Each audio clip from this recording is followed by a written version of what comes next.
Kids Kingdom Online VBS 2026. Hello ചേച്ചി, good morning. Good morning. എല്ലാ കൊച്ചുകൂട്ടുകാർക്കും kids kingdom online VBSന്റെ final ഡേയിലേക്ക് സ്വാഗതം. ചേച്ചി ഇന്ന് ഭയങ്കര ഹാപ്പി ആണല്ലോ. I know ചേച്ചിയുടെ പഠനമെല്ലാം കഴിഞ്ഞു അല്ലേ? 10 കഴിഞ്ഞവരുണ്ട്, +2 കഴിഞ്ഞവരുണ്ട്, പുതിയ വർഷമൊക്കെ തുടങ്ങുമല്ലേ. എല്ലാ കുട്ടികളും സന്തോഷത്തോടെ ഇരിക്കട്ടെ. നമ്മുടെ ഇന്നത്തെ ദിവസം നമുക്ക് പ്രാർത്ഥനയോട് തുടങ്ങിയാലോ ഹെൻറി?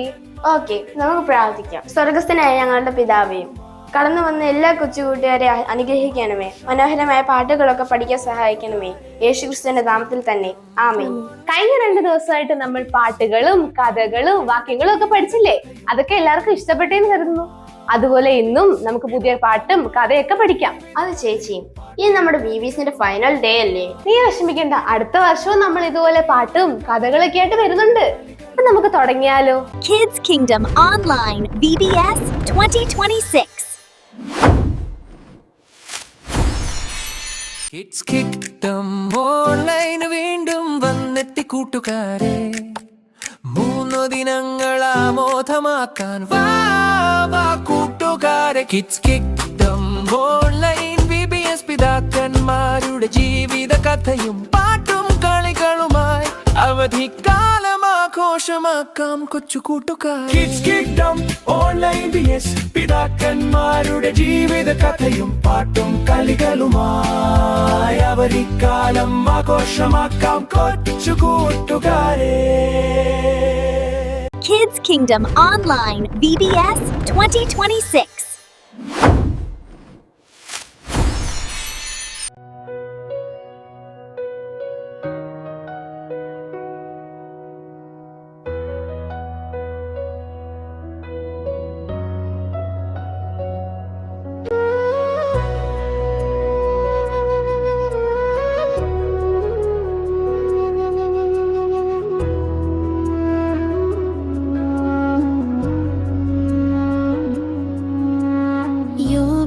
പോലെ തകർന്ന ഹൃദയം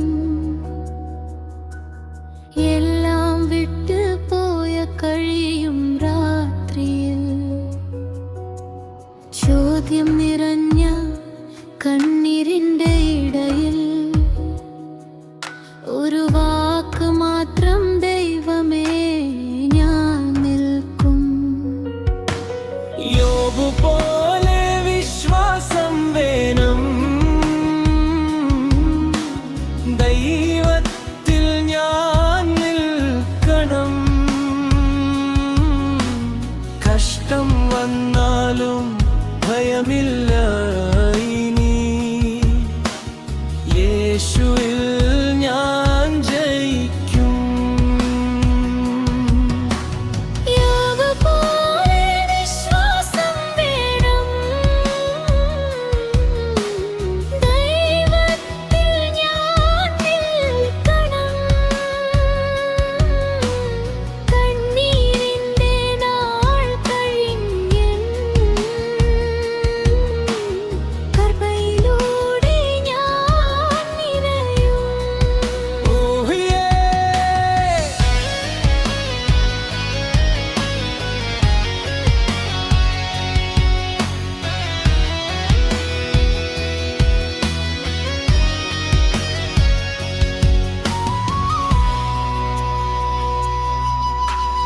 സന്തോഷത്തിലും ഞാൻ സ്തുതി പാടും,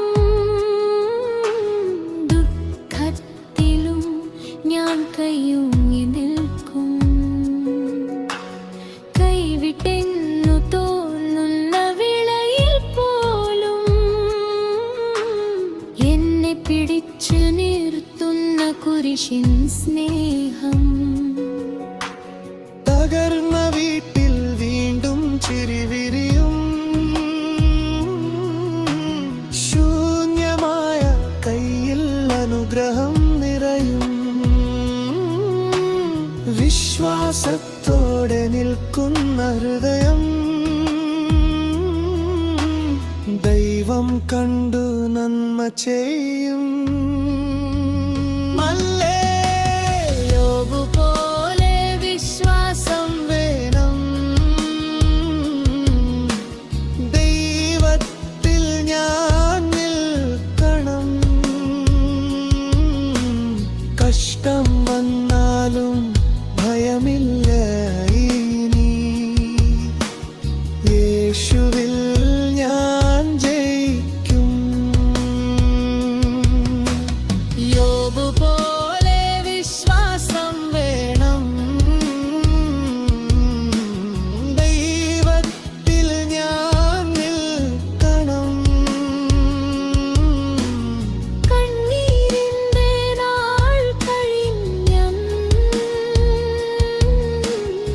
കൃപയിലൂടെ ഞാൻ നിറയും.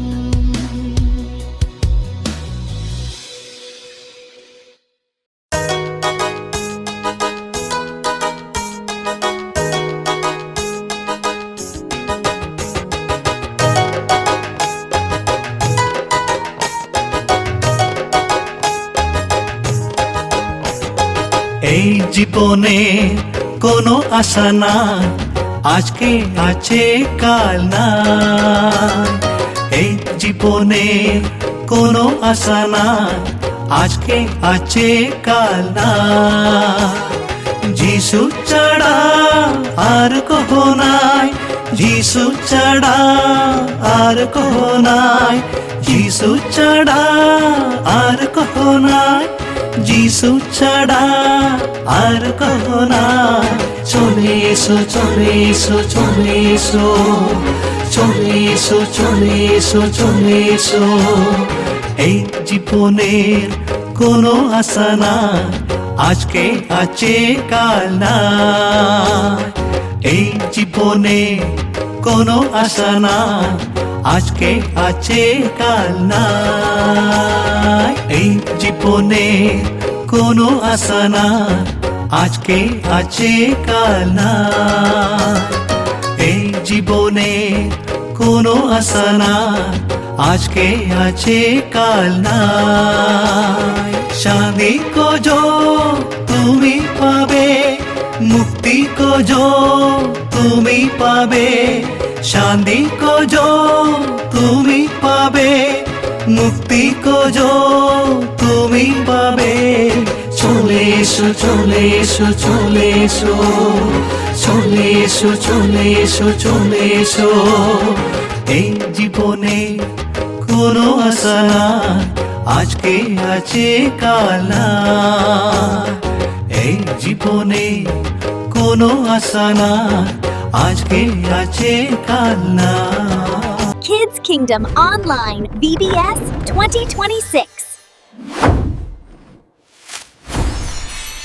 മനോഹരമായ പാട്ടുകളെല്ലാം നമ്മൾ പഠിച്ചില്ലേ? എല്ലാവർക്കും ഇഷ്ടപ്പെട്ടെന്ന് കരുതുന്നു. ഇനി നമുക്ക് പുതിയ വാക്യം പഠിക്കണ്ടേ? വിൻസിയാൻറ്റി നിങ്ങളെ വെയിറ്റ് ചെയ്തിരിക്കുകയാണ്. നമുക്ക് അങ്ങോട്ട് പോയാലോ? കിങ്ഡം VBSന്റെ 3rd ഡേയിലേക്ക് എല്ലാ കൊച്ചു കൂട്ടുകാർക്കും സ്വാഗതം. ഇന്ന് നമ്മുടെ VBSന്റെ ലാസ്റ്റ് ഡേ ആണല്ലേ. കഴിഞ്ഞ 2 ദിവസങ്ങളിൽ പഠിച്ച വാക്യങ്ങൾ എൻ്റെ കൂട്ടുകാർ ഓർക്കുന്നുണ്ടോ? എല്ലാവരും ഓർക്കുന്നുണ്ടല്ലേ?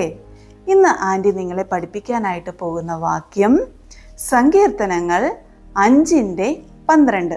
സങ്കീർത്തനങ്ങൾ 5:12. ആൻറ്റി ആദ്യം നിങ്ങളെ ഒന്ന് വായിച്ച് കേൾപ്പിക്കാം. എല്ലാവരും ശ്രദ്ധിച്ചിരിക്കണേ. യഹോവേ, നീ നീതിമാനെ അനുഗ്രഹിക്കും, പരിച കൊണ്ടെന്ന പോലെ നീ ദയ കൊണ്ട് അവനെ മറയ്ക്കും.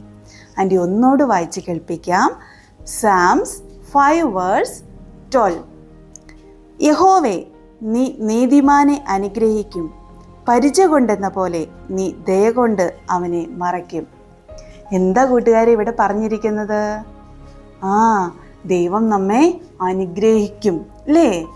കൂടാതെ നമ്മളെ കാത്തു സൂക്ഷിക്കും, സംരക്ഷിക്കുമെന്നാണ് ഇവിടെ പറഞ്ഞിരിക്കുന്നത്. അപ്പോൾ നമ്മൾ ഇനി ഭയപ്പെടണോ? നാം നിരാശപ്പെടണോ? വേണ്ടല്ലേ.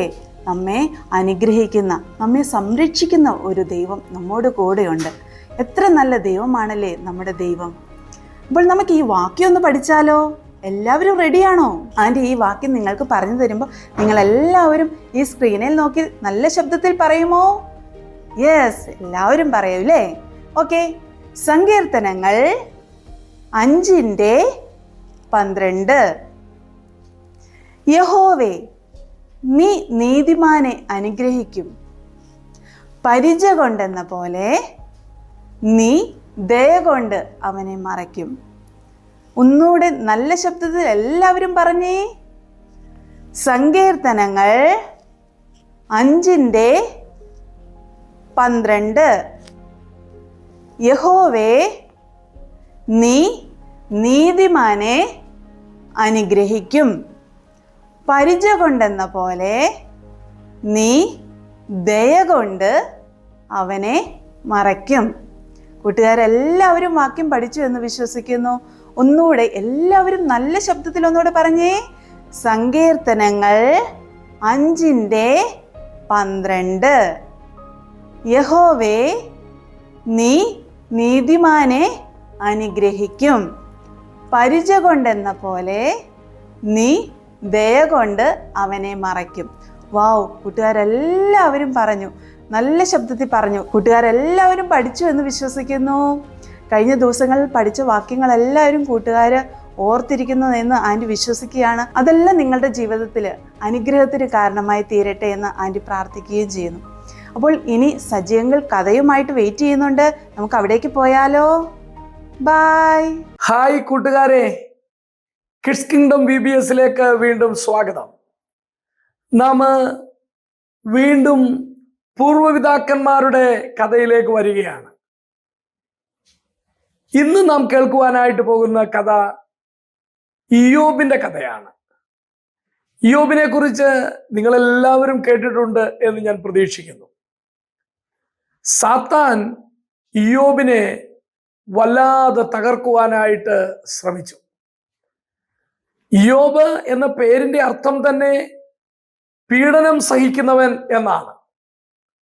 ഇയ്യോബ് കഷ്ടത സഹിക്കുമ്പോഴും കർത്താവിൽ പ്രത്യാശയുള്ളവനായി നിൽക്കുന്നതിൻ്റെ ഏറ്റവും വലിയ ഒരു ഉദാഹരണവുമാണ്. നിങ്ങൾ തീർച്ചയായിട്ടും ജീവിതത്തിൽ എന്തെങ്കിലുമൊക്കെ കഷ്ടം അനുഭവിച്ചിട്ടുണ്ട് എന്ന് എനിക്ക് ഉറപ്പുണ്ട്, ഇല്ലേ? പല്ലുവേദനയായിട്ട് ഉറക്ക കരഞ്ഞ ദിവസങ്ങൾ ഓർക്കുന്നില്ലേ? തലവേദന എടുത്തിട്ട് ഉറക്ക കരഞ്ഞ ദിവസങ്ങൾ ഓർക്കുന്നില്ലേ? കളിച്ചുകൊണ്ടിരുന്നപ്പോൾ വീണിട്ട് മുറിവുണ്ടായത് ഓർക്കുന്നില്ലേ? അങ്ങനെ ഓരോരോ വേദന ഉണ്ടാകുമ്പോൾ, രോഗത്തിന്റെ പ്രയാസങ്ങളൊക്കെ ഉണ്ടാകുമ്പോൾ കരഞ്ഞിട്ടില്ലേ? കഷ്ടതകൾ എല്ലാവർക്കും ഉണ്ട്. നാം ബൈബിളിൽ വായിക്കുന്നുണ്ട്, മനുഷ്യർക്ക് നടപ്പല്ലാത്ത പരീക്ഷ നിങ്ങൾക്ക് നേരിട്ടിട്ടില്ല, പരീക്ഷയോടുകൂടെ പോക്കുവഴി ഉണ്ടാക്കുന്ന ദൈവം എന്ന്. അതുകൊണ്ട് ദൈവത്തിന്റെ മക്കൾക്ക് പ്രതികൂലങ്ങളും കഷ്ടതയും രോഗവും വേദനയും ഒക്കെ വരുമ്പോൾ അതിൽ ആശ്വസിപ്പിക്കുന്ന ഒരു ദൈവം ഉണ്ട്. കഷ്ടത നമ്മളെ തകർക്കില്ല, നമ്മളെ തളർത്തുകയില്ല. അതുകൊണ്ട് ഇന്ന് നമ്മൾ കേൾക്കുവാൻ പോകുന്ന ഇയ്യോബിന്റെ കഥ നമ്മുടെ ജീവിതത്തിൽ ഏത് സാഹചര്യത്തിലും വേദനയുടെ നിമിഷങ്ങളിലൊക്കെ നമുക്ക് പ്രത്യാശ വർദ്ധിക്കുന്നതിന്, ദൈവത്തിലുള്ള ആശ്രയം വർദ്ധിക്കുന്നതിന് മുഖാന്തരമായി തീരട്ടെ എന്ന് ഞാൻ പ്രാർത്ഥിക്കുന്നു. ഇയ്യോബിന്റെ കഥ പറയുന്നതിന് മുമ്പ് ഞാൻ ഒരു വാക്യം നിങ്ങളെ വായിച്ചു കേൾപ്പിക്കാം. യാക്കോബിന്റെ ലേഖനം 5-ാം അധ്യായം അതിന്റെ 11-ാമത്തെ വാക്യം. സഹിഷ്ണുത കാണിച്ചവരെ നാം ഭാഗ്യവാന്മാർ എന്ന് പുകഴ്ത്തുന്നു. യോബിന്റെ സഹിഷ്ണുത നിങ്ങൾ കേട്ടും കർത്താവ് വരുത്തിയ അവസാനം കണ്ടുമിരിക്കുന്നു. കർത്താവ് മഹാകരുണയും മനസ്സലിവും ഉള്ളവനല്ലോ. നമ്മള് ഇന്ന് പഠിച്ച വാക്യം എന്തായിരുന്നു എന്ന് ഓർക്കുന്നുണ്ടോ? നീതിമാൻ കുലുങ്ങിപ്പോകുവാൻ ദൈവം ഒരു നാളും സമ്മതിക്കുകയില്ല, അല്ലേ? അങ്ങനെയാണെങ്കിൽ സഹിഷ്ണുത അഥവാ സഹനശക്തി, അങ്ങനെ സഹിച്ചവരെ നാം പുകഴ്ത്തുന്നു എന്നാണ് യാക്കോബിന്റെ ലേഖനം 5:11 പറയുന്നത്. ഇയ്യോബ് അനുഭവിച്ച സഹിഷ്ണുത നമ്മൾ അറിയുന്നു. ദൈവം വരുത്തിയ അവസാനം കണ്ടുപിരിക്കുന്നു എന്നാണ് നാം വായിച്ചത്. അതെ, ഇയ്യോബ് സഹനശക്തിക്ക്, കഷ്ടത സഹിക്കുന്നതിന് ബൈബിളിലെ മകുടോദാഹരണമാണ്. നമ്മുടെ കർത്താവ് കഷ്ടങ്ങളാൽ തികഞ്ഞവനായി തീർന്നു എന്ന് നാം വായിക്കുന്നു. കർത്താവായ യേശുക്രിസ്തു ക്രൂശിൽ മരിച്ചപ്പോൾ അവനെ കണ്ടാൽ ആളല്ല എന്ന് തോന്നുമാറ് വിരൂപനായി എന്ന് വായിക്കുന്നുണ്ട്. ഇയ്യോബിനെ കുറിച്ച് വായിക്കുമ്പോൾ നാം അങ്ങനെയാണ് കാണുന്നത്. ഇയ്യോബിന്റെ പുസ്തകം 2-ാം അധ്യായത്തിന്റെ അവസാന ഭാഗത്തിൽ ഇയ്യോബിന്റെ 3 കൂട്ടുകാർ ഇയ്യോബിനെ കാണുവാനായിട്ട് വന്നു. അവര് ദൂരെ നിന്ന് ഇയ്യോബിനെ കണ്ടപ്പോഴേ ഉറക്ക നിലവിളിച്ചു, വസ്ത്രം കീറി അവർ പൂഴിവാരി മേലോട്ടിട്ടു. എന്നിട്ട് ഇയ്യോബിന്റെ അടുക്കൽ വന്ന് മിണ്ടാതെ 7 ദിവസം ഇരുന്നു. കാരണം ഒന്നാമത് അവിടെ എഴുതിയിരിക്കുന്നത് അവർ അവനെ തിരിച്ചറിഞ്ഞില്ല എന്നാണ്. അപ്പോൾ ഇയ്യോബിന് വന്ന കഷ്ടം എന്തായിരുന്നു? ഇയ്യോബിനെ തിരിച്ചറിയാൻ കഴിയാത്തതുപോലെ ദേഹം മൊത്തം വല്ലാതെ വികൃതമായി വളരെ കഷ്ടം സഹിക്കേണ്ടി വന്നത് എന്താണ്? നമ്മൾ ഈ കഥ വായിക്കുന്നത് ഇയ്യോബിന്റെ പുസ്തകത്തിലാണ്. ബൈബിളിൽ നമുക്കറിയാം, സങ്കീർത്തനങ്ങൾ നിങ്ങൾക്ക് വളരെ ഇഷ്ടമുള്ള പുസ്തകമായിരിക്കും എന്ന് ഞാൻ വിചാരിക്കുന്നു. അതിനു മുമ്പ് ഇയ്യോബിന്റെ പുസ്തകമാണ് ഉള്ളത്. ഇയ്യോബിന്റെ പുസ്തകം പക്ഷേ ചരിത്രത്തിൽ ബൈബിളിലെ ഏറ്റവും ആദ്യത്തെ പുസ്തകം എന്ന് പറയപ്പെടുന്ന പുസ്തകമാണ്. ഏറ്റവും ആദ്യം എഴുതപ്പെട്ട പുസ്തകം എന്നാണ് പറയപ്പെടുന്നത്. ഇത് മോശയാണ് എഴുതിയത് എന്നാണ് പലരും പറയുന്നത്. എന്നാൽ ഈ സംഭവം നടക്കുന്നത് അബ്രഹാം, ഇസഹാക്ക്, യാക്കോബ് എന്നിങ്ങനെയുള്ള നമ്മുടെ പൂർവ്വപിതാക്കന്മാരുടെ സമകാലികനായിരുന്നു ഇയ്യോബ് എന്നാണ് വേദപണ്ഡിതന്മാർ പറയുന്നത്. കാരണം അബ്രഹാമിനെ പോലെ 200-ലധികം വയസ്സ് ഈ ഇയ്യോബ് ജീവിച്ചിരുന്നു എന്നാണ് പറയപ്പെടുന്നത്. നമുക്കറിയാം ഇയ്യോബിനെ കുറിച്ച് നാം ഏറ്റവും അവസാനത്തെ അധ്യായം 42-ാം അധ്യായത്തിൽ വായിക്കുന്നത് പിന്നെയും ഇയ്യോബ് 140-ലധികം വർഷം ജീവിച്ചിരുന്നു എന്നാണ്. അപ്പോൾ അങ്ങനെയാണെങ്കിൽ ആദ്യം ദൈവം ഇയ്യോബിനെ അനുഗ്രഹിച്ചതിന്റെ ഇരട്ടി ആണ് അനുഗ്രഹിച്ചതെങ്കിൽ നമുക്ക് കാണാൻ കഴിയും ഇയ്യോബ് 280 വർഷത്തോളം ജീവിച്ചു എന്ന്. ഏതായാലും നമുക്ക് ഇയ്യോബിന്റെ കഥയിലേക്ക് വരാം. നാം ഇയ്യോബിന്റെ പുസ്തകത്തിൽ ആദ്യത്തെ പേജിൽ വായിക്കുകയാണ്, ദൈവത്തിന്റെ അടുക്കലേക്ക് സാത്താൻ വരികയാണ്. ദൈവത്തിന്റെ പുത്രന്മാരായ ദൈവദൂതന്മാരെല്ലാം ദൈവത്തിന്റെ മുമ്പാകെ വന്നു നിന്നു. ആ കൂട്ടത്തിൽ വേറെ ഒരാളും വന്നു, അത് സാത്താനാണ്. സാത്താനോട് ദൈവം ചോദിച്ചു, നീ എന്റെ ദാസനായ ഇയ്യോബിന്റെ മേൽ ദൃഷ്ടി വെച്ചുവോ? അവനെ പോലെ നേരുള്ളവനും നിഷ്കളങ്കനും ദോഷം വിട്ടകലുന്നവനും വേറെ ആരുമില്ല എന്ന്. അതെ, ഇയ്യോബിന്റെ പുസ്തകം തുടങ്ങുമ്പോഴേ ആ വാക്കാണ് നാം കാണുന്നത്.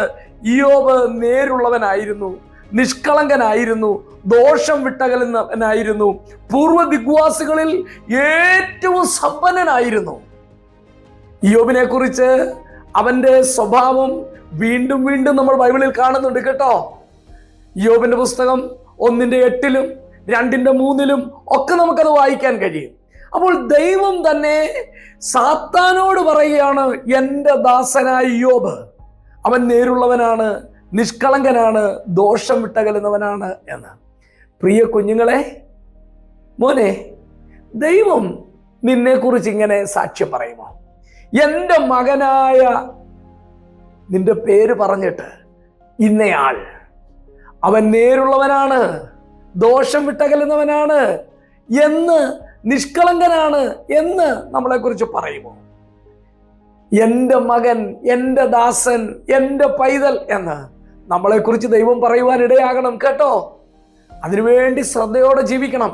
അങ്ങനെ സാത്താൻ ദൈവത്തോട് പറയുകയാണ്, ചുമ്മാതാണോ അവൻ ഇങ്ങനെയൊക്കെ ഇരിക്കുന്നത്? നീ അവന്റെ വീടിന് ചുറ്റും, അവന് ചുറ്റും വേലി കെട്ടി അവനെ സൂക്ഷിക്കുകയല്ലേ? എനിക്കൊന്ന് കയറി അവനെ ഒന്ന് ഉപദ്രവിക്കാൻ ഒക്കുന്നില്ലല്ലോ. അപ്പോൾ കർത്താവ് ഈ സാത്താന് ഏൽപ്പിച്ചു കൊടുക്കുകയാണ്, നിനക്കെന്തോ അവന്റെ മേൽ ചെയ്യാമെന്ന് അനുവദിച്ചു. സാത്താനൊക്കെ ശ്രമിച്ചു. അങ്ങനെ ഈ ഇയ്യോബിനുള്ള ആടുമാടുകളും അവന്റെ വസ്തുവകകളും എല്ലാം നശിച്ചു. അവസാനം അവന്റെ കുഞ്ഞുങ്ങളും മരിച്ചു.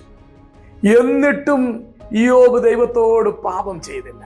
എന്നാൽ ഇയ്യോബിന്റെ ഭാര്യ വന്ന് അവനോട് പറയുകയാണ്, നീ ഈ ദൈവത്തെ ത്യജിച്ച് കളഞ്ഞിട്ട് മരിക്ക എന്ന് പറഞ്ഞു. അപ്പോൾ ഇയ്യോബ് അവന്റെ ഭാര്യയോട് ചോദിച്ചു, ഒരു പൊട്ടി സംസാരിക്കുന്നത് പോലെ നീ സംസാരിക്കുന്നത് എന്ത്? ദൈവം നമുക്ക് നന്മ ധാരാളം തന്നിട്ടുണ്ട്, തിന്മയും നമുക്ക് അനുഭവിച്ചുകൂടായോ? അപ്പോൾ തൻ്റെ വാക്കുകൊണ്ട് ഒരിക്കലും ദോഷം ചെയ്യാത്ത, തൻ്റെ വാക്കുകൊണ്ട് ഒരിക്കലും പാപം ചെയ്യാത്ത, തൻ്റെ വാക്കുകൊണ്ട് ദൈവത്തിനെതിരെ ഒന്നും പറയാത്ത ഒരു ഇയ്യോബിനെയാണ് നമ്മൾ കാണുന്നത്. പ്രിയമോളെ, മോനെ, നമ്മുടെ ജീവിതത്തിൽ എന്തെങ്കിലുമൊക്കെ ചെറിയ പ്രയാസം വരുമ്പോൾ ദൈവത്തെ കുറ്റം പറയാറുണ്ടോ? ഒരിക്കലും ദൈവത്തിന് കുറ്റം ആരോപിക്കരുത് കേട്ടോ. കുശവന് കളിമണ്ണിന്മേൽ സ്വാതന്ത്ര്യമുണ്ട്. ദൈവം തനിക്കിഷ്ടമുള്ളതുപോലെയാണ് മൺപാത്രങ്ങളായ നമ്മളെ മെനഞ്ഞുണ്ടാക്കിയിരിക്കുന്നത്. നിങ്ങളോടും എന്നോടും എന്തും ചെയ്യുവാൻ നമ്മുടെ സൃഷ്ടാവായ ദൈവത്തിന് കഴിയും. അതുകൊണ്ട് ഇയ്യോബ് ദൈവത്തിനെതിരെ ഒരു ദോഷവും പറയാതിരുന്നത് പോലെ നമ്മുടെ ജീവിതത്തിൽ എന്ത് കഷ്ടം വന്നാലും, എന്ത് രോഗവും വേദനയും വന്നാലും ദൈവത്തിനെതിരെ ഒന്നും കുറ്റം പറയുവാൻ പാടില്ല. ചിലപ്പോൾ പരീക്ഷയ്ക്ക് തോറ്റു കഴിയുമ്പോൾ, മമ്മി ദൈവം ഉണ്ടോ? ദൈവം നല്ലവനായിരുന്നെങ്കിൽ ഞാൻ പരീക്ഷയ്ക്ക് തോക്കുമായിരുന്നോ? ഞാൻ നല്ലപോലെ പഠിച്ചിട്ടല്ലേ പോയത്? ഞാൻ പഠിച്ച ചോദ്യം ഒന്നും എനിക്ക് വന്നില്ലല്ലോ. ഞാൻ ഉത്തരം എഴുതാനായിട്ട് ഇരുന്നപ്പോൾ എനിക്ക് എഴുതാൻ കഴിഞ്ഞില്ലല്ലോ എന്നൊക്കെ പറഞ്ഞ് ദൈവത്തിന് കുറ്റം പറയാറുണ്ടോ? ഓ, ഈ ദൈവത്തിന് എന്നോട് സ്നേഹമൊന്നുമില്ല, അതുകൊണ്ടാണ് എനിക്കിങ്ങനെ ഇടയ്ക്ക് പല്ലുവേദന വരുന്നു, ചെവിക്ക് വേദന വരുന്നു, തലവേദന വരുന്നു, ഈ ദൈവം എന്നെ സ്നേഹിക്കുന്നില്ല മമ്മി എന്ന് പറയാറുണ്ടോ? അങ്ങനെ പറയരുത്. ദൈവം നിന്റെ സൃഷ്ടാവാണ്. ദൈവം നിന്നെ സ്നേഹിക്കുന്ന നല്ല പിതാവാണ്. ദൈവം നിന്നെ കരുതുന്നുണ്ട്. ദൈവം നിനക്ക് നല്ല മാതാപിതാക്കളെ തന്നു. ദൈവം നിന്നോട് സ്നേഹമുള്ളവനാണ്. ദൈവം ആര് നിന്നെ ഉപേക്ഷിച്ചാലും, ആരൊക്കെ വെറുത്താലും നിന്നെ വെറുക്കാത്ത സ്നേഹവാനായ നല്ല പിതാവാണ് സ്വർഗത്തിലെ ദൈവം. നാം ഇയ്യോബിനെ കുറിച്ച് വായിക്കുകയാണ്. ഇയ്യോബ് ഇതിലൊന്നിലും ദൈവത്തോട് പാപം ചെയ്യുന്നില്ല. എന്നാൽ ഇയ്യോബിന്റെ പുസ്തകം 2-ാം അധ്യായത്തിന്റെ അവസാനത്തിലേക്ക് വരുമ്പോൾ ഞാൻ പറഞ്ഞതുപോലെ ഇയ്യോബിന്റെ 3 കൂട്ടുകാർ അവരുടെ ദേശമൊക്കെ വിട്ട് ഈ ഇയ്യോബിനെ കാണുവാനായിട്ട് ദീർഘദൂരം സഞ്ചരിച്ചു വരികയാണ്. അവനെ കണ്ടിട്ട് അവർക്ക് മനസ്സിലായതുപോലുമില്ല. അപ്പോൾ എന്താ കാരണം? ഈ ഇയ്യോബിന്റെ ഉച്ചി മുതൽ എന്ന് പറഞ്ഞാൽ നെറുക മുതൽ അങ്ങ് കാലിന്റെ പാദം വരെ, ആ ഉള്ളങ്കാല് മുതൽ ഉച്ചി വരെയും വ്രണങ്ങൾ കൊണ്ട് നിറഞ്ഞു. പിശാച് അവനെ ബാധിച്ചതാ. കാരണം ഒന്നാമത് അവൻ ഇയ്യോബിനുള്ളതിനെ എല്ലാം നശിപ്പിച്ചപ്പോഴും ഇയ്യോബ് പാപം ചെയ്യാഞ്ഞതുകൊണ്ട് സാത്താൻ വീണ്ടും ദൈവത്തിന്റെ മുമ്പിൽ വന്ന് നിന്നിട്ട് പറയുകയാണ്, അവന്റെ ദേഹത്തൊന്ന് തൊട്, അവന്റെ ജീവനെ ഒന്ന് തൊട്, അപ്പോൾ അവൻ നിന്നെ ത്യജിച്ചു പറയുമെന്ന് പറഞ്ഞു. അതുകൊണ്ട് ദൈവം സാത്താന് പെർമിഷൻ കൊടുത്തു കേട്ടോ. ദൈവത്തിന്റെ അനുവാദമില്ലാതെ ദുഷ്ടനായ പിശാചിന് നമ്മളെ ഒന്നും ചെയ്യുവാൻ കഴിയുകയില്ല. നമ്മുടെ ദൈവം അങ്ങനെ അനുവദിച്ചാലും നമ്മുടെ ദൈവത്തിന് ഒരു ഉദ്ദേശമുണ്ട്. ദൈവത്തിൻ്റെ മക്കൾ ദൈവത്തെ സ്നേഹിച്ച് ദൈവത്തിന് മഹത്വം കൊടുത്ത് ജീവിക്കും എന്നുള്ളത് കൊണ്ടാണ് അവൻ നമ്മുടെ ജീവിതത്തിൽ പ്രതികൂലങ്ങളും പ്രയാസങ്ങളും പ്രലോഭനങ്ങളും ഒക്കെ അനുവദിക്കുന്നത്. നമ്മൾ തോറ്റുപോകുവാനല്ല, നമ്മൾ കർത്താവിന് വേണ്ടി ജീവിക്കുവാനാണ്. അങ്ങനെ സാത്താൻ ഇയ്യോബിന്റെ ദേഹത്തെ തൊട്ടു. അവനെ വ്രണങ്ങളാൽ പരുക്കളാൽ നിറഞ്ഞവനായി ഉച്ചി മുതൽ ഉള്ളങ്കാൽ മുതൽ അങ്ങനെ പരുക്കൾ നിറഞ്ഞ് അവൻ വളരെ വേദനയിലായി. അവന്റെ ദേഹമൊക്കെ വരണ്ടുണങ്ങി. ഓട്ടുകഷ്ണം കൊണ്ട് അവൻ ഇങ്ങനെ ദേഹം ഇരുണ്ട് ചൊരണ്ടുകയാ. ചാരത്തിലിരുന്ന് വല്ലാത്ത ചൊറിച്ചിൽ, അവന് സഹിക്കാൻ കഴിയുന്നില്ല. ദേഹമൊക്കെ വിണ്ടു കീറിയിരിക്കുകയാണ്. നിങ്ങൾ അങ്ങനെയുള്ളവരെ ചിലപ്പോൾ കണ്ടിട്ടുണ്ടാകും അല്ലേ? എന്ത് കഷ്ടമാണത്, എത്ര വേദനയാണ്. എന്നാൽ ഈ അതിവേദനയിലും ഈ ഓട്ടുകഷ്ണം കൊണ്ട് തന്റെ ദേഹമെല്ലാം ചൊറിയുന്നിടം ഇരുന്ന് ചൊറിഞ്ഞ് അങ്ങനെ വല്ലാതിരിക്കുമ്പോഴും ഇയ്യോബ് ദൈവത്തിനെതിരെ ഒന്നും പറഞ്ഞില്ല. കൂട്ടുകാരെ, നിങ്ങളുടെ ജീവിതത്തിൽ അങ്ങനെയാണോ? ഒരിക്കലും ദൈവത്തിനെതിരെ ഒന്നും പറയരുത് കേട്ടോ. നമ്മുടെ ദൈവം നമ്മളെ എന്ത് സ്നേഹിക്കുന്നുണ്ട്. പക്ഷേ ഇയ്യോബ് കുറ്റമൊന്നും പറഞ്ഞില്ല. അവന്റെ കൂട്ടുകാർ പറയാനായിട്ട് തുടങ്ങി, ഇയ്യോബിന് ഇതൊക്കെ വന്നത് അവൻ ചെയ്ത പാപം കൊണ്ടാണ്. ദൈവം നീതിമാന്മാർക്ക് ഒരു കഷ്ടവും വരുത്തുകയില്ല, നീതിമാന്മാർക്ക് രോഗമൊന്നും കൊടുക്കുകയില്ല എന്നൊക്കെ പറഞ്ഞ് ഇയ്യോബിന്റെ കൂട്ടുകാർ അവനെതിരെ സംസാരിക്കുവാനായിട്ട് തുടങ്ങി. എന്നാൽ ഇയ്യോബിന് ഒരു വിശ്വാസം ഉണ്ടായിരുന്നു. അവൻ വിശ്വാസത്തിൽ ഉറച്ചു നിന്നു. നാം റോമാലേഖനം 5:3 വായിക്കുന്നുണ്ട്, കഷ്ടത സഹിഷ്ണുതയെയും സഹിഷ്ണുത സിദ്ധതയെയും സിദ്ധത പ്രത്യാശയും ഉളവാക്കുന്നു എന്നറിഞ്ഞ് നാം കഷ്ടങ്ങളിലും പ്രശംസിക്കുന്നു. ഇയ്യോബ് അവന്റെ കഷ്ടതയിൽ പ്രശംസിക്കുകയായിരുന്നു. അവൻ തളർന്നില്ല, തകർന്നില്ല. അവൻ ദൈവത്തിൽ തന്നെ ആശ്രയിച്ചു. ഇയ്യോബിന്റെ കൂട്ടുകാരൊക്കെ ഇയ്യോബിനോട് അവൻ ചെയ്ത ദോഷം കൊണ്ടായിരിക്കും ദൈവം ഇങ്ങനെയൊക്കെ അനുവദിക്കുന്നത്, ദൈവം അതിനെതിരാണ്, അവനെതിരാണ്, അവന് പ്രതികൂലമായിട്ടാണ് ഇതൊക്കെ കൊടുക്കുന്നതൊക്കെ പറഞ്ഞു. ഇയ്യോബ് പറയുകയാണ്, എനിക്ക് ഒരു അഡ്വക്കേറ്റ് ഉണ്ട്, അഥവാ ഒരു വക്കീലുണ്ട്. അവൻ എനിക്ക് വേണ്ടി ജീവിക്കുന്നവനാണ്. എന്നെ വീണ്ടെടുക്കുന്നവൻ ജീവിച്ചിരിക്കുന്നു, അവൻ ഒടുക്കം പൊടിമേൽ നിൽക്കും. അതെ, ദേഹസഹിതനായി ഞാൻ എൻ്റെ ദൈവത്തെ കാണും. ഇയ്യോബിന്റെ പുസ്തകം നമ്മളൊന്ന് വായിച്ചു നോക്കുകയാണെങ്കിൽ ഇയ്യോബിന്റെ പ്രത്യാശ എത്ര വലുതായിരുന്നു എന്ന് നമുക്ക് കാണുവാനായിട്ട് കഴിയും. ഇയ്യോബിന്റെ പ്രത്യാശ അവൻ മരിച്ചാലും ഉയർത്തെഴുന്നേറ്റ് അവന്റെ വീണ്ടെടുപ്പുകാരനായ ദൈവത്തെ കാണും എന്നാണ്. അതല്ല, ഈ ദൈവത്തിൽ തന്നെ ആശ്രയം വെച്ച് മരിക്കേണ്ടി വന്നാലും പതറിപ്പോകുകയില്ല. അതായിരുന്നു ഇയ്യോബിന്റെ സഹിഷ്ണുത, സഹനശക്തി. പ്രിയ കൂട്ടുകാരെ, നമ്മുടെ ജീവിതത്തിൽ എത്രയെത്ര കഷ്ടങ്ങളുണ്ട്. ചിലപ്പോൾ നിങ്ങളിൽ ചിലർ നിങ്ങളുടെ ചെറുപ്രായത്തിൽ പപ്പായെ നഷ്ടപ്പെട്ടവരായിരിക്കും, ചിലർ മമ്മിയെ നഷ്ടപ്പെട്ടവരായിരിക്കും, ചിലർ വലിയ അപകടത്തിൽപ്പെട്ടവരായിരിക്കും, ചിലർ വലിയ രോഗങ്ങളൊക്കെ അനുഭവിക്കുന്നവരായിരിക്കും.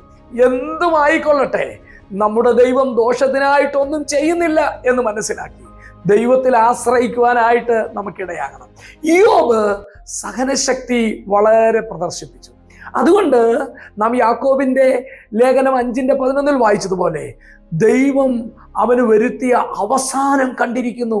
അവന്റെ സഹിഷ്ണുത കാരണം ഇയ്യോബിന് ലഭിച്ച അനുഗ്രഹം.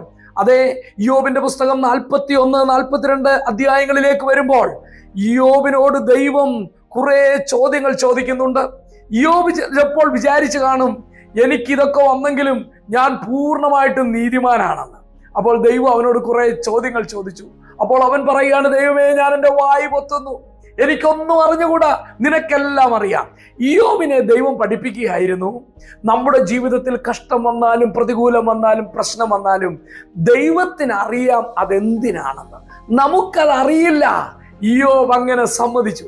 ദൈവത്തിന്റെ സന്നിധിയിൽ ഇയ്യോബ് അങ്ങനെ തന്നെത്താൻ താഴ്ത്തി തൻ്റെ ജീവിതത്തിൽ വന്ന ഈ കഷ്ടങ്ങൾക്ക് ദൈവത്തിന് ഒരു ഉദ്ദേശമുണ്ടെന്ന് സമ്മതിച്ചപ്പോൾ നമ്മൾ കാണുകയാണ് 42-ാം അധ്യായത്തിൽ ദൈവം ഇയ്യോബിനെ അനുഗ്രഹിക്കുന്നത് കാണുകയാണ്. ഇയ്യോബിന് ദൈവം ആടുമാടുകളെ ഇരട്ടിയായി കൊടുത്തു. ഇയ്യോബിന് അവന്റെ 10 മക്കൾ മരിച്ചു പോയിരുന്നു. പക്ഷേ ഇപ്പോൾ വീണ്ടും 7 ആൺമക്കളും 3 പെൺമക്കളും ഇയ്യോബിനുണ്ടായി. ഇയ്യോബിന്റെ പെൺമക്കൾ ദേശത്ത് ഏറ്റവും സൗന്ദര്യമുള്ളവരായിരുന്നു നമ്മൾ വായി. അങ്ങനെ ഇയ്യോബിനെ ദൈവം ഇരട്ടിയായിട്ട് അനുഗ്രഹിച്ചപ്പോൾ അവന്റെ സ്നേഹിതന്മാരും സഹോദരന്മാരും സഹോദരിമാരും ചാർച്ചക്കാരും അവന്റെ ബന്ധുക്കളെല്ലാം അവന്റെ അടുക്കൽ വന്നവരെല്ലാം അവന് ഓരോ നാണയവും ഓരോ പൊൻമോതിരവും കൊടുത്തു.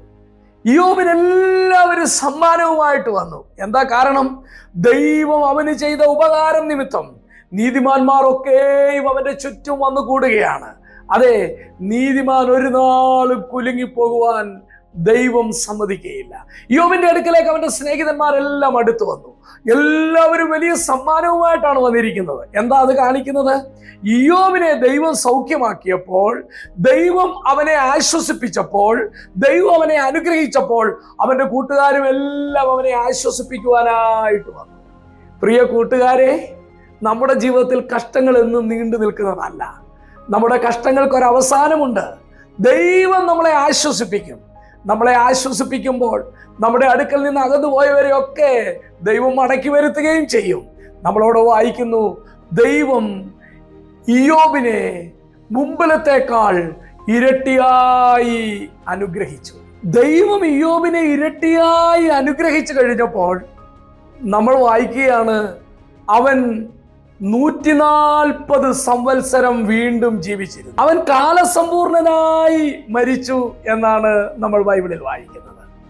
അതെ, ഇയ്യോബിന് ദൈവം ദീർഘായുസ് കൊടുത്ത് അനുഗ്രഹിച്ചു. ഇയ്യോബ് തിരിഞ്ഞു നോക്കുമ്പോൾ അവന്റെ ജീവിതത്തിൽ കഷ്ടത വന്നത് അനുഗ്രഹമായി തീർന്നു.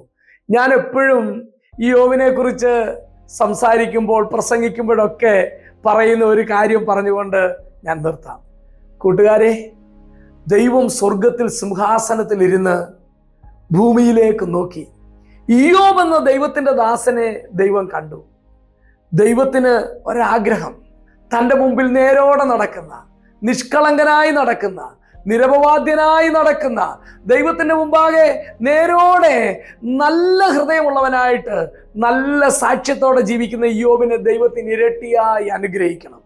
അങ്ങനെ ഇരട്ടിയായി അനുഗ്രഹിക്കുവാൻ ദൈവം നോക്കിയപ്പോൾ ദൈവത്തെ ആർക്കും കുറ്റം പറയാതിരിക്കാൻ ഒരു വഴിയേ ഉണ്ടായിരുന്നുള്ളൂ.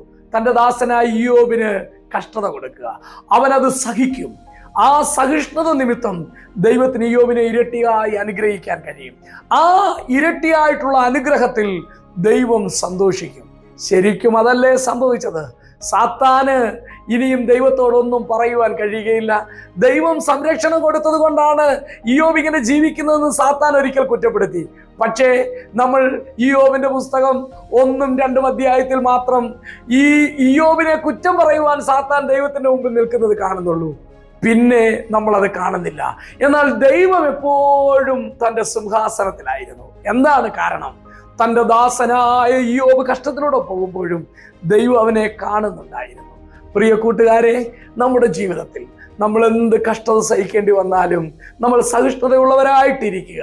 അങ്ങനെയുള്ളവരെ നമ്മൾ ഇന്ന് പുകഴ്ത്തുന്നത് പോലെ നമ്മളെയും ഒരിക്കൽ മറ്റുള്ളവർ പുകഴ്ത്തും. പോരാ, നമ്മുടെ ദൈവം അനേകം കോടി വിശ്വാസ വീരന്മാരുടെ നടുവിൽ വെച്ച് നമ്മളെയും പുകഴ്ത്തും, നമുക്ക് പ്രതിഫലം തരും, നമ്മൾ ഏറ്റവും സന്തോഷിക്കും. അതുകൊണ്ട് ഈ കാലത്തിലെ കഷ്ടങ്ങൾ സാരമില്ലെന്ന് എണ്ണിക്കൊണ്ട് നമുക്ക് നമ്മുടെ ജീവിതം തുടരാം, പ്രത്യാശയോടെ തുടരാം. പ്രിയ കുഞ്ഞുങ്ങളെ, ഈ VBSലെ ഓരോ ദിവസങ്ങളും നിങ്ങൾക്ക് അനുഗ്രഹമായിരുന്നു എന്ന് വിശ്വസിക്കുന്നു. നമ്മൾ ഇനി തമ്മിൽ കാണും വരെയും കർത്താവിനെ സ്നേഹിച്ച് നല്ല സാക്ഷ്യം പുലർത്തി നല്ല കുഞ്ഞുങ്ങളായി മാതൃകയുള്ളവരായിട്ട് ജീവിപ്പാൻ ദൈവം നിങ്ങളെ ഓരോരുത്തരെയും അനുഗ്രഹിക്കട്ടെ. നിങ്ങൾ തുടർച്ചയായി ഈ ശുശ്രൂഷയും പ്രാർത്ഥനയിൽ ഓർക്കുക. കിഡ്സ് കിങ്ഡം VBS നിങ്ങൾക്കൊരു അനുഗ്രഹമായി തീരട്ടെ. ഇത് നിങ്ങൾ നിങ്ങളുടെ കൂട്ടുകാരുമായിട്ടും പങ്കുവയ്ക്കുക. നിങ്ങളുടെ കൂട്ടുകാരോട് ഈ VBSനെ കുറിച്ച് പറയണം, ഈ കഥകളെ കുറിച്ച് പറയണം, ഈ കിഡ്സ് കിങ്ഡത്തിൽ നിങ്ങൾ കണ്ട ഓരോ പ്രോഗ്രാമുകളെ കുറിച്ചും പറയണം. പാട്ടുകൾ നിങ്ങൾ മറ്റുള്ളവരെ പാടി കേൾപ്പിക്കണം. ഇങ്ങനെയൊക്കെ ചെയ്യുമ്പോൾ മറ്റുള്ള കുഞ്ഞുങ്ങളും അത് നിമിത്തം അനുഗ്രഹിക്കപ്പെടുവാൻ ഇടയാകും.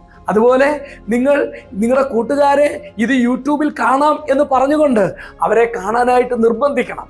അങ്ങനെയാണെങ്കിൽ ഇത് അനേകരുടെ ജീവിതത്തിൽ അനുഗ്രഹമായി തീരും. ദൈവം നിങ്ങളെ അനുഗ്രഹിക്കട്ടെ. കർത്താവിന്റെ പരിശുദ്ധ നാമം വാഴ്ത്തപ്പെടുമാറാകട്ടെ. അപ്പൊ കൂട്ടുകാരെ, ഈ വർഷത്തെ VBS ഇവിടെ സമാപിക്കുകയാണ്. എല്ലാവർക്കും ഇഷ്ടപ്പെട്ടെന്ന് കരുതുന്നു. കർത്താവ് അനുവദിച്ചാൽ അടുത്ത വർഷം പുതുപുത്തൻ ഗാനങ്ങളും കളികളും കഥകളുമായി വീണ്ടും കാണാം. അതുവരേക്കും ബൈ ബൈ. ദൈവം എല്ലാവരെയും അനുഗ്രഹിക്കട്ടെ. കിഡ്സ് കിങ്ഡം ഓൺലൈൻ വീണ്ടും വന്നെത്തി കൂട്ടുകാരെ.